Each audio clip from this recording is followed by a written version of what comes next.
مجيد والفرقان الحميد ولن ترضى عنك اليهود ولا النصارى حتى تتبع ملتهم قل إن هدى الله هو الهدى ولئن اتبعت أهواءهم بعد الذي جاءك من العلم ما لك من الله من ولي ولا نصير.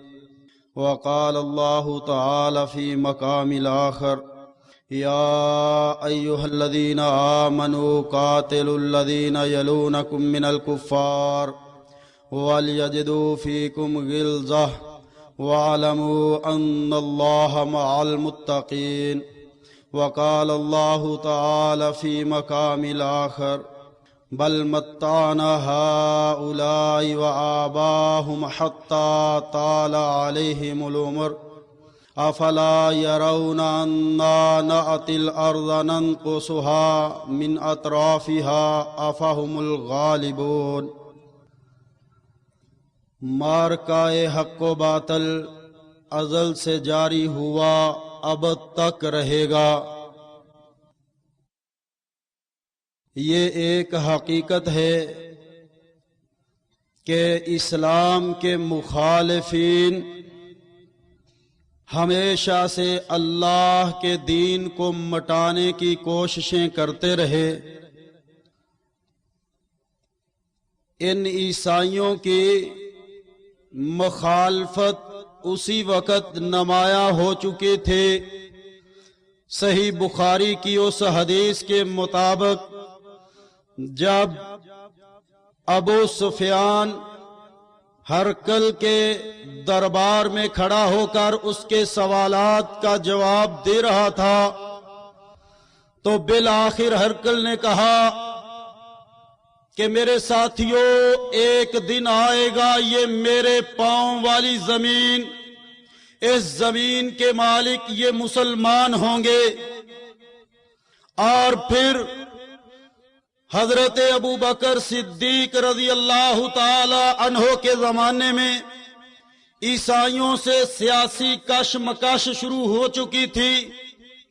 جناب عمر رضی اللہ تعالی عنہ کا دور، جب فتوحات کا سلسلہ شام کی طرف بڑھا تو پھر عیسائی اس کے بعد مستقل مسلمانوں کے دشمن بن گئے. اس سے پہلے بھی ویسے رومی موتا کے مقام پر 2 لاکھ آئے تھے.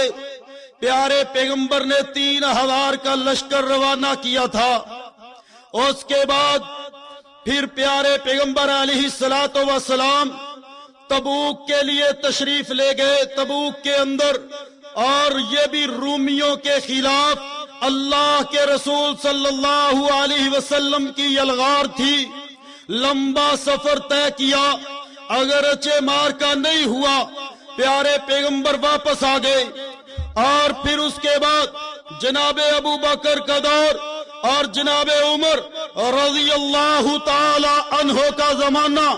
پھر وہ دن آیا کہ جناب بالآخر جب حضرت ابو عبیدہ ابن الجراح رضی اللہ تعالی عنہ یہ بیت المقدس کا گھیرا ڈالے ہوئے، محاصرہ کیے ہوئے وہاں پر بیٹھے ہوئے تھے، تو بالآخر ان عیسائیوں نے ایک شرط لگائی کہ آپ کے امیر آ کر معاہدہ پر سائن کر دے، ہم شہر تمہارے حوالے کر دیں گے یا تمہارے ساتھ ہم بیٹھ کر جو معاہدہ کریں گے اس پر ہم پابند رہیں گے. پھر جناب عمر رضی اللہ تعالی عنہ نے لمبا سفر طے کیا اور فلسطین میں تشریف لائے، معاہدہ سائن کیا. میرے بھائیوں، یہاں ایک عرض کر دوں، یہ شاید اس بیت المقدس کے لیے، اس یروشلم شہر کے لیے، فلسطین کے لیے یہ پہلا موقع تھا کہ بغیر کسی جانی نقصان کے یہ شہر مسلمانوں نے فتح کیا تھا، وگرنہ یہ بیت المقدس کی یروشلم کی تاریخ تو یہ تاریخ ہے کہ اس کی 2300 سالہ تاریخ کے اندر ہر عظیم الشان سلطنت نے اس بیت المقدس کو اپنا نشانہ بنایا اور پھر یہاں کے رہنے والے لوگوں کو ملیا میٹ کیا۔ کبھی یونانی آئے، کبھی رومی آئے، کبھی دنیا کی کسی قوم نے اس شہر کو تاخت و تاراج کیا۔ اللہ اکبر، 23 صدیوں کے اندر 21 دفعہ اس شہر کو برباد کیا گیا۔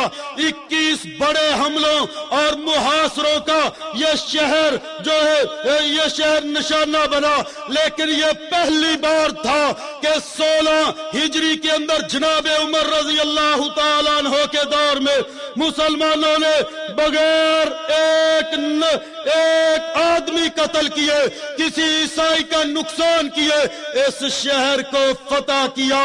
اور پھر چلتا رہا وقت، یہ 460 سال تک مسلمانوں کے پاس یہ علاقہ رہا۔ 460 سال مسلمان یہاں نمازیں پڑھتے رہے، اس علاقے کے اوپر حکمرانی کرتے رہے، لیکن 460 سال کے بعد پھر عیسائیوں نے یہ علاقہ چھین لیا۔ اور پھر کیسے چھینا کہ ایک عیسائی مورخ لکھتا ہے، کہتا ہے جب عیسائیوں نے بیت المقدس کو دوبارہ مسلمانوں سے چھینا، اتنی قتل و غارت کی، کہتا ہے کہ عیسائیوں کے گھوڑے جب وہاں بیت المقدس میں گلیوں میں دوڑ رہے تھے، ان کے گھٹنوں تک، ان گھوڑوں کی لگاموں اور بھاگوں تک وہاں پر خون آ رہا تھا، جو مسلمانوں کا خون بہا دیا گیا تھا۔ اتنی قتل و غارت کی گئی۔ اب دیکھیے پھر بھی ہمیں کہا جاتا ہے کہ دہشت گرد یہ ہیں، جب ان عیسائی کمبختوں نے یہ چھین لیا اور ان سارے علاقوں میں یلغار کرتے رہے، پھر جناب صلیبی جنگوں کا اعلان ان عیسائیوں کی طرف سے ہوا۔ یہ صلیبی جنگیں 1095 کے اندر پہلی صلیبی جنگ لڑی گئی اور 1296 کے اندر آخری صلیبی جنگ لڑی گئی۔ 200 سال تک یہ صلیبی جنگیں لڑی گئی۔ پہلی جنگ 1095 کے اندر لڑی گئی اور پھر یہ 1142 تک یہ جنگ چلتی ہے۔ دوسری جنگ 1142 سے لے کر 1148 تک، اور تیسری جنگ 1187 سے لے کر 1192 عیسوی تک، اور پھر چوتھی جنگ 1195 سے لے کر 1198 عیسوی تک، اور پانچویں جنگ 1204 عیسوی کے اندر لڑی گئی، اور پھر اس سے اگلی جنگ 1215 عیسوی کے اندر، اور پھر 1242 سے 1245 عیسوی کے اندر، اور 1295 سے 1255 سے 1270 تک یہ 8ویں جنگ لڑی گئی، اور پھر 1291 سے 1296 تک یہ 9ویں جنگ تھی۔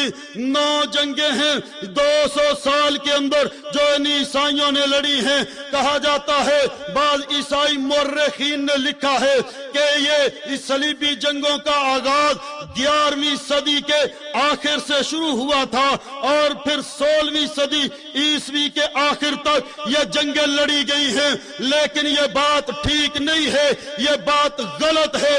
ان عیسائیوں نے ہر اس جنگ کو صلیبی جنگ کا نام دیا ہے جو بھی ان خطوں میں لڑی گئی مسلمانوں کے ساتھ۔ حقیقت یہ ہے کہ جو فلسطین اور شام کے علاقوں میں لڑی گئی جنگیں ہیں، یہ 2 صدیوں کے اندر 9 بڑی بڑی جنگیں ہیں، جن کے اندر کم از کم 60,000 افراد قتل ہوئے، 60,000۔ اور ان جنگوں کا آغاز کیسے ہوتا ہے؟ ایک عیسائی راہب جس کا نام پیٹر دی ہرمٹ ہے وہ کم بہت ایک گدھا ایک خچر لے لیتا ہے اور اس خچر کے اوپر وہ ایک ایک شہر ایک ایک بستی ایک ایک گاؤں میں جا کر وہ تقریریں کرتا ہے اور صلیبی جنگوں کے لیے ان صلیبیوں کو ابھارتا ہے۔ اس وقت اس نے یورپی یونین کے سارے جتنے آج ملک ہیں جن خطوں میں ان سارے علاقوں کا پوری عیسائی دنیا کا اس عیسائی نے اس گدھے پر بیٹھ کر چکر لگایا اور جہاں پہ جاتا بڑے بڑے مجمع جمع کر کے وہاں پہ دھواں دھار تقریریں کرتا، لوگوں کو صلیبی جنگوں کے لیے تیار کرتا۔ بالآخر وہ دن آیا کہ یہ چلتا چلتا قسطنطنیہ کے اندر یہ اس وقت کے پوپ اربن ثانی کے پاس گیا، اس کو جا کے تقریر سنائی اور جھوٹے مظالم بیان کیے جو عیسائیوں کے اوپر اس نے داستانیں گھڑی ہوئی تھی کہ مسلمانوں نے فلاں علاقے میں عیسائیوں کے اوپر اتنے ظلم کر دیے، اتنی عزتیں لوٹ لی، اتنے علاقے تاخت و تاراج کر دیے، اور اس اربن پوپ اربن ثانی سے اس نے صلیبی جنگوں کے لیے فتویٰ لے لیا اور پھر وہ فتویٰ اپنی تقریروں میں دکھا دکھا کے لوگوں کو تیار کرتا۔ بالآخر پھر 1092 عیسوی کے اندر فرانس کے اندر بہت بڑا عیسائیوں کا اجتماع ہوا اور اس کے اندر باقاعدہ صلیبی جنگوں کا اعلان کیا گیا۔ اللہ اکبر۔ پھر ہمیں کہا جاتا ہے کہ دہشت گرد مجاہدین ہے، مسلمان ہے۔ ابھی چند روز پہلے ایک تاجر سے ملاقات ہوئی، کہتا ہے وہ صلیبی ہم سے سوال کرتے ہیں کہ مسلمان دہشت گرد کیوں ہوتا ہے؟ ہم عرض کرتے ہیں کہ تم نے کہاں کہاں کم بخت و دہشت گردی کی، بتلاؤ کہ اب ان صلیبی جنگوں کے اندر جناب جب یہ پہلی صلیبی جنگ، 3 پہلی اہم ہیں جنگیں، ان کا مختصر حالات آپ کے سامنے رکھنا چاہتا ہوں۔ پہلی جنگ صلیبی تقریباً نصف صدی چلتی ہے اور نصف صدی یہ چلنے والی جنگ یہ سارے کا سارا دور عیسائیوں کی فتوحات کا دور تھا۔ کیوں؟ یہاں ایک عرض کر دوں، عیسائی جب بھی مسلمانوں کے خلاف لڑے یہ ایک ہو کر آئے، لیکن مسلمانوں کی بد نصیبی اور بد قسمتی یہ تھی کہ شمالی افریقہ الگ تھا، اندلس الگ تھا، یمن الگ تھا، مصر الگ تھا، شام الگ تھا، بغداد الگ تھا، کرمان الگ تھا۔ سارا عالم اسلام ٹوٹ پھوٹ کا شکار ہوا پڑا تھا۔ جب بھی صلیبی ٹوٹے مسلمانوں پر جمع ہو کر آئے، یہ 42 سال 50 سال مسلمانوں کی عزتیں تار تار کرتے رہے، علاقے فتح کرتے رہے، بالآخر مسلمانوں کے لیے عرصہ حیات تنگ کیا۔ جنگجو ہم مانتے ہیں وہ ظلم تو کرتے ہی ہیں یہ کم بخت، لیکن وہاں مسلمانوں کے ساتھ کیا کیا گیا؟ علامہ ابن عثیر رحمت اللہ علیہ نے اپنی تاریخ کامل کے اندر لکھا ہے کہ یہ وہ دور تھا کہ عیسائی اپنے کیمپوں میں مسلمانوں کا گوشت بیچا کرتے تھے اور کھایا کرتے تھے، سرے عام مسلمانوں کا گوشت فروخت ہوا کرتا تھا۔ پھر اللہ نے ایک بندہ کھڑا کیا جس نے ان کی ٹھکائی کی، میدان میں اترا، وہ عماد الدین زنگی ہے رحمت اللہ علیہ۔ علامہ ابن عثیر نے شہید عطابق کے نام سے اس کے اوپر تاریخ کامل میں لکھا ہے۔ دیکھتے ہیں کہ پھر یہ اللہ کا بندہ کھڑا ہوا، اس نے عیسائیوں کا مقابلہ ہر میدان میں کیا، ساری زندگی ان عیسائیوں کے خلاف لڑتا رہا۔ بالآخر جب اس کا دور ختم ہوا اس کے بعد پھر اس کا بیٹا نور الدین محمود زنگی وہ ان عیسائیوں کے مقابلے میں کھڑا ہوا، اور جب یہ نور الدین محمود زنگی فوت ہوا تو انہی کی صفوں میں ایک عام مجاہد سلطان صلاح الدین ایوبی تھا وہ پھر ان عیسائیوں کے مقابلے میں آیا۔ بالآخر اب باتیں تو بہت ساری ہیں لیکن آپ کو جلدی جلدی وہاں لے چلنا چاہتا ہوں جہاں بیت المقدس کو سلطان نے حاصل کیا تھا۔ میدان عکا میں اکیلا سلطان صلاح الدین ایوبی پڑا ہوا تھا اور 22 عیسائی ملک اس کے مقابلے میں جمع ہو کر آ چکے تھے۔ اس نے 22 عیسائی ملکوں کو اپنے مقابلے میں دیکھا، اپنے چند با اعتماد ساتھیوں کو علیحدہ کیا، کہا ساتھیوں دیکھ رہے ہو آج پوری دنیا کے عیسائی تمہارے مقابلے میں جمع ہیں، کیا پروگرام ہے؟ ساتھیوں نے کہا سلطان آج ان کا مقابلہ نہ کیا جائے، آج اتنی بڑی تعداد میں آ گئے ہیں۔ یہ سب کی آراء و تجاویز سنتا رہا، بالآخر کھڑا ہو کر پھر اللہ کے قرآن کی تلاوت کرتا ہے، کم من فیۃ قلیلۃ غلبت فیۃ کثیرۃ باذن اللہ۔ کہتا ساتھیوں آج ہی تو وقت ہے، پوری دنیا کی عیسائیت اس میدان میں جمع ہے، اس کا یہ قبرستان بنا دو۔ پھر تاریخ شاہد ہے سلطان نے ایسے زخم لگائے تھے، عیسائی وہاں سے جو بچے کھچے بھاگے تو پھر یہ بھاگتے ہی چلے گئے اور وہ اللہ کا شیر بیت المقدس کو فتح کر کے اللہ کے دین کے جھنڈے لہرا کر اعلان فتح کر رہا تھا۔ اللہ کی قسم سلطان صلاح الدین ایوبی نے ہمیں پھر دوبارہ بیت المقدس چھین کر دیا، لیکن پھر جب ہم نے میدان جہاد چھوڑا، ہاتھوں سے جہاد کے ویپن گرائے، ہمیں پھر وہ بد نصیبی کے دن دیکھنے نصیب ہوئے کہ جس عیسائی جرنیل نے بیت المقدس مسلمانوں سے چھینا تھا، سلطان کی قبر پہ وہ دمشق کے اندر جامع مسجد اموی میں گیا، اپنا بوٹ والا یہ قدم یوں اٹھا کے سلطان صلاح الدین ایوبی کی قبر پہ رکھتے ہوئے اپنے ہاتھ میں پکڑی ہوئی اسٹک اس کی قبر پہ یوں رکھتے ہوئے کہتا ہے مسٹر صلاح الدین اٹھو دیکھ لو، ہم نے تیری اولاد سے آج پھر بیت المقدس چھین لیا۔ اللہ کی قسم یہ بد نصیبی کے دن ہمیں کب دیکھنے پڑے جب ہم نے ہتھیار گرا دیے، جہاد چھوڑ دیا۔ اللہ اکبر۔ میں یہ عرض کر دینا چاہتا ہوں عیسائی وہ کم بخت قوم ہے جو ہمیشہ مسلمانوں کی لاشیں گراتی رہی ہے اور جب تک علماء اس کے خلاف لڑتے رہے، عوام کو تیار رکھا، تب تک اللہ کا دین پوری دنیا میں غالب رہا۔ مجھے ابن عساکر کے حوالے سے ایک روایت یاد آ رہی ہے، عبداللہ ابن مبارک رضی رحمت اللہ علیہ، یہ اللہ کا بندہ، اللہ اکبر، یہ ابن عساکر کے اندر روایت میں نے خود پڑھی ہے کہ عبداللہ ابن مبارک میدان جنگ میں کھڑے تھے، ایک طرف عیسائیوں اور رومیوں کا لشکر تھا، دوسری طرف جو ہے مجاہدین کھڑے تھے، آمنے سامنے کھڑے تھے۔ رومیوں کے ایک پہلوان نے باہر نکل کے تلوار لے کر اس نے للکارا، کہتا کون مسلمان ہے جو میرا مقابلہ کرے گا؟ تو ایک مسلمان نکلا، اس رومی نے قتل کر دیا، دوسرا نکلا اس کو شہید کر دیا، یکے بعد دیگرے اس رومی پہلوان نے 7 مسلمانوں کو شہید کیا۔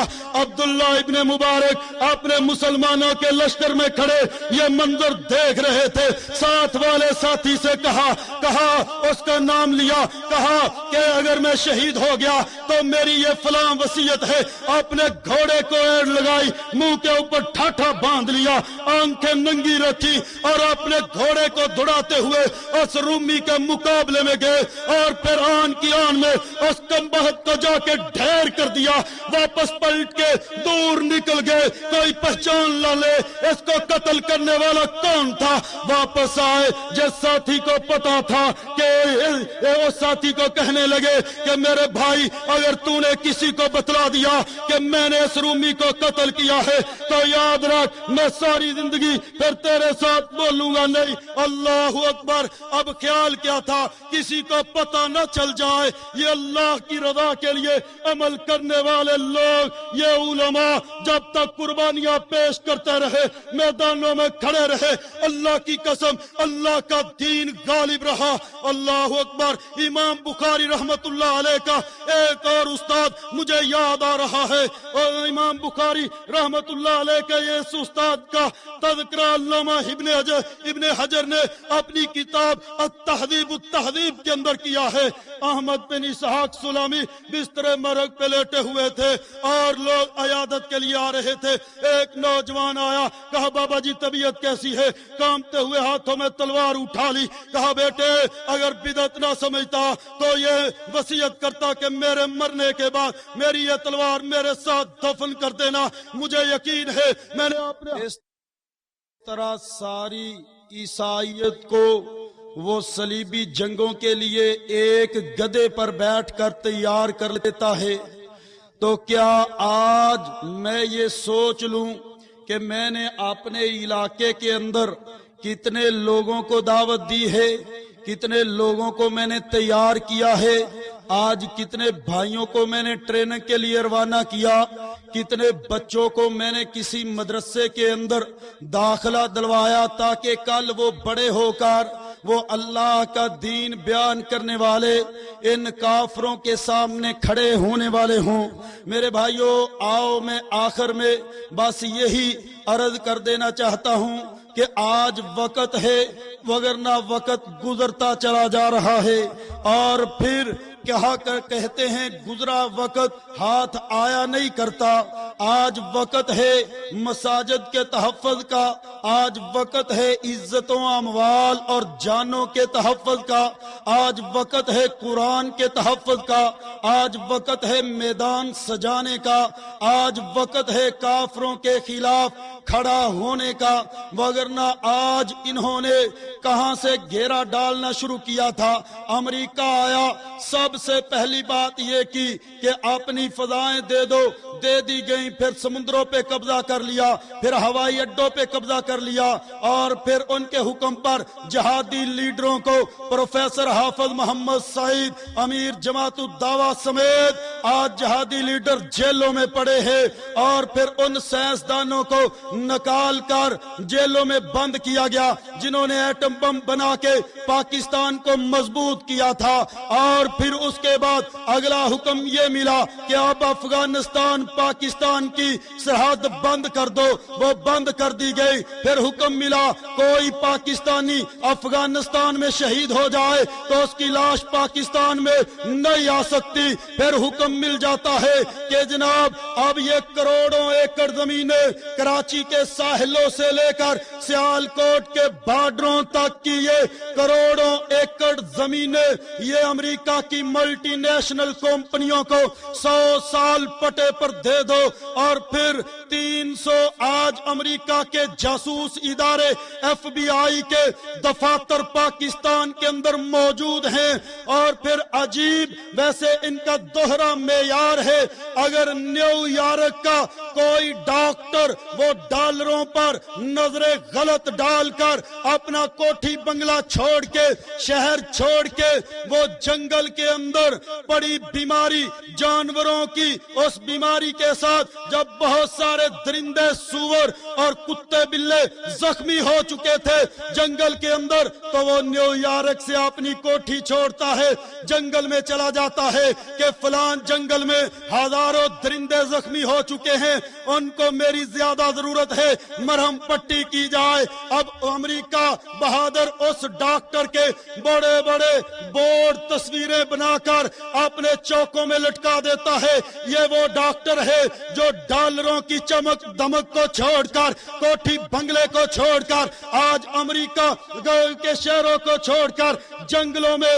درندوں خنزیروں کے علاج کے لیے پہنچا ہوا ہے. لیکن عجیب بات یہ ہے کہ اس بد نصیب ملک کا ایک بد نصیب ڈاکٹر عامر عزیز اگر کسی مجاہد کی ٹوٹی ہوئی ہڈی جوڑ دے, امریکی وہاں پہنچ جاتے ہیں, اٹھا کے لے جاتے ہیں, کوئی پوچھنے والا نہیں, وہ چیختا رہ جاتا ہے میرا قصور کیا ہے, جرم کیا ہے, میں ایک ڈاکٹر ہوں, میرے پاس جو مریض آئے گا اس کا علاج میرا فرض ہے.